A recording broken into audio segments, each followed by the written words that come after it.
Hello friend, आज हम बात करेंगे कि हाइपरट्रॉफिक स्कार और किलॉइड में क्या समानता और क्या अंतर होता है। आपने काफ़ी सुना होगा कि हाइपरट्रॉफिक स्कार क्या होता है और किलॉइड क्या होता है। Hi, I am doctor Vivek Ambedkar, plastic and cosmetic surgeon. तो बेसिकली आज हम बताएंगे कि हाइपरट्रॉफिक स्कार और किलॉइड में क्या अंतर होता है। हाइपरट्रॉफिक स्कार और किलॉइड जो होता है, कहीं पे भी इंजरी या चोट लगने के कारण जो होता है उसमें एक्सेसिव कोलेजन डेवलप होता है। जो हाइपरट्रॉफिक स्कार होता है उसमें कोलेजन कम डेवलप होता है, तो उसमें क्या होता है, जो वुंड साइट रहता है, मार्जिन रहता है, उसी मार्जिन में रहता है। और किलॉइड में क्या होता है, एक्सेसिव कोलेजन डेवलप होता है, तो उसमें क्या होता है, उसके बियॉन्ड चला जाता है कि स्किन ग्रोथ जैसी दिखती है। और हाइपरट्रॉफिक स्कार जो होता है वो समय के साथ अपने आप धीरे धीरे घटता जाता है। किलॉइड के साथ ये चीज़ नहीं होती। किलॉइड अपने आप समय के साथ घटता नहीं है, वो फिक्स अपनी जगह पे बना रहता है, क्योंकि उसमें एक्सेसिव कोलेजन डेवलप होता है। तो दोनों में ये डिफरेंस होता है हाइपरट्रॉफिक स्कार और किलॉइड में, कि हाइपरट्रॉफिक स्कार और किलॉइड में कोलेजन डेवलप होता है। हाइपरट्रॉफिक स्कार में कोलेजन जो डेवलप होता है वो 3 गुना डेवलप होता है। किलॉइड में उसकी अपेक्षा उल्टा होता है, उसमें करीब 20 गुना कोलेजन डेवलप होता है। उसके कारण जो होता है उसकी ग्रोथ होती है, किलॉइड की वुंड मार्जिन जो होता है उसके बियॉन्ड जाता है। और हाइपरट्रॉफिक स्कार जो होता है उसी मार्जिन पे रहता है, स्कार के मार्जिन पे रहता है। किलॉइड जो होता है उसके बियॉन्ड ग्रोथ होती है। तो उसमें दोनों में यही डिफरेंस होता है कोलेजन का, कि उसमें हाइपरट्रॉफिक स्कार में कोलेजन जो डेवलप होता है 3 गुना डेवलप होता है, और किलॉइड में क्या होता है उसमें 20 गुना ज़्यादा डेवलप होता है। आप दोनों को आइडेंटिफाई कर सकते हैं कि हाइपरट्रॉफिक स्कार कैसा दिखता है और किलॉइड कैसा दिखता है। तो हाइपरट्रॉफिक स्कार और किलॉइड क्यों होता है, तो पहले बात करते हैं हाइपरट्रॉफिक स्कार क्यों होता है। हाइपरट्रॉफिक स्कार होता है क्योंकि इसमें जो इंजरी होती है, किसी भी इंजरी के कारण, एक्ने के कारण या इन्फेक्शन के कारण किसी भी बॉडी पार्ट में कहीं भी हो सकता है हाइपरट्रॉफिक स्कार। तो इसमें कोलेजन डेवलप होता है, उसके कारण जहाँ पे इंजरी साइट रहती है वहाँ पे जो स्किन होती है वो थोड़ी रफ हो जाती है और थोड़ी सी मोटी हो जाती है, उठ जाती है। क्योंकि इसमें कोलेजन थोड़ा कम बनता है, इसलिए वुंड मार्जिन पे ही रहता है। तो ये बेसिकली खासियत है हाइपरट्रॉफिक स्कार की, कि शरीर के किसी भी हिस्से में हाइपरट्रॉफिक स्कार हो सकता है। और इसमें जो कोलेजन डेवलप होता है उसके कारण वो थोड़ा सा हार्ड होती है और उठ जाती है स्किन से। पर ये क्या होता है कि हाइपरट्रॉफिक स्कार में जेनेटिक टेंडेंसी नहीं होती, जेनेटिक से नहीं आता है। तो ये धीरे धीरे अगर इसमें इलाज कराया जाए ना कराया जाए, समय के साथ धीरे धीरे अपने आप साइज में घटता जाता है हाइपरट्रॉफिक स्कार।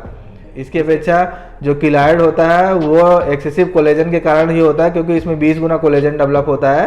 तो इसमें जो होता है कि इसके बियॉन्ड द ग्रोथ होती है, इसकी स्किन ग्रोथ जैसी होती है। हाइपरट्रॉफिक स्कार जो होता है समय के साथ घट जाता है, पर किलॉइड के साथ ऐसा नहीं होता है। किलॉइड में अगर एक बार बढ़ गया, स्किन ग्रोथ हो गई, तो वो घटता नहीं है। तो दोनों में डिफरेंस यही होता है कि हाइपरट्रॉफिक स्कार शरीर के किसी भी हिस्से में हो सकता है, पर किलॉइड का एक फिक्स हिस्सा होता है। जैसे सीने पे होता है, चेस्ट पे होता है, शोल्डर पे होता है, कान में होता है। तो ये मोस्ट कॉमन जगह पे है जहाँ पे किलॉइड डेवलप होता है। जबकि हाइपरट्रॉफिक स्कार जो होता है बॉडी के किसी भी हिस्से में हो सकता है। जो किलॉइड होता है वो 10% होता है, और ये जेनेटिक टेंडेंसी होती है, फर्स्ट डिग्री रिलेटिव में काफ़ी कॉमन होता है तो किलॉइड। जबकि हाइपरट्रॉफिक स्कार के साथ ये चीज़ नहीं होती कि जेनेटिक टेंडेंसी नहीं होती और फर्स्ट डिग्री रिलेटिव से कोई रिलेशन नहीं है। तो दोनों को एक समराइज अगर किया जाए तो दोनों को, हाइपरट्रॉफिक स्कार और किलॉइड में, तो दोनों को आप देख सकते हैं कि इसमें जो होता है हाइपरट्रॉफिक स्कार जो होता है कि जो मार्जिन होता है उसके विद इन द मार्जिन रहता है। किलॉइड उसके बियॉन्ड द ग्रोथ होती है, क्योंकि उसमें एक्सेसिव कोलेजन डेवलप होता है, उसमें 20 गुना कोलेजन ज़्यादा डेवलप होता है as compare to hypertrophic scar में 3 गुना कोलेजन डेवलप होता है। इसलिए जो एक्सेसिव कोलेजन डेवलप होने के कारण उसकी ग्रोथ होती है वो मार्जिन के बाहर चली जाती है। जो हाइपरट्रॉफिक स्कार होता है वो जो इंजरी होती है उसके मंथ या आफ्टर 1-2 महीने बाद ही चालू हो जाता है, जो स्किन का पार्ट है वो मोटा हो जाता है। और जबकि किलॉइड के साथ ये होता है कि मंथ या करीब साल भर लग जाता है उसके ग्रोथ होने में। और ये जो होता है, ये हाइपरट्रॉफिक स्कार होता है वो अपने आप रिग्रेस होता है। रिग्रेस मतलब अपने आप साइज में घट जाता है, जबकि किलॉइड के साथ ऐसा नहीं होता है। किलॉइड अपने आप घटता नहीं है साइज में। और कलर में आप देख सकते हैं कि कलर जो होता है थोड़ा सा, जो हाइपरट्रॉफिक स्कार होता है लाइट पिंक कलर का होता है, जबकि जो किलॉइड होता है वो डार्क पर्पल कलर का होता है। और हाइपरट्रॉफिक स्कार काफ़ी कॉमन होता है एज कम्पेयर टू किलॉइड। और ये जो हाइपरट्रॉफिक स्कार होता है शरीर के किसी भी हिस्से में हो सकता है, जबकि जो किलॉइड होता है शोल्डर, ईयर लोब, चेस्ट में काफ़ी कॉमन होता है। अब बात आती है ट्रीटमेंट की। तो जो हाइपरट्रॉफिक स्कार होता है उसमें अगर ट्रीटमेंट लिया जाए या ना लिया जाए तो वो साइज़ में अपने आप समय के साथ घट जाता है। अगर नहीं घटता तो उसमें कुछ इंजेक्शन देते हैं, सिलिकॉन जेल शीट देते हैं, तो जिससे वो साइज़ में घट जाता है। पर उसमें अगर स्कार रह जाता है तो उसमें स्कार रिविजन सर्जरी करा सकते हैं, जिससे स्कार निकल जाता है और वो जो नॉर्मल स्किन है उसके बराबर आ जाता है।